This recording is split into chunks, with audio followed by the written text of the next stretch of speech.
خلاص كده رسمي نادي الزمالك بيعلن التعاقد مع اكتر من صفقة. واخيرا عبد الله السعيد بيوقع لنادي الزمالك لمدة موسمين.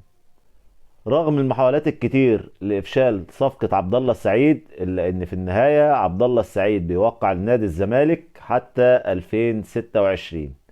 دي كانت اخر صفقة تم الاتفاق معاها لنادي الزمالك.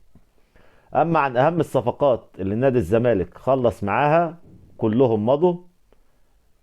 طبعا عبد الله السعيد لاعب نادي بيراميدز، واللاعب محمد عاطف هداف طنطا، وكمان تم التعاقد مع ناصر ماهر لاعب نادي فيوتشر، وكمان محمد شحاتة لاعب نادي طلائع الجيش، وكمان تم الاتفاق مع عبد الرحمن شيكا لاعب طلائع الجيش.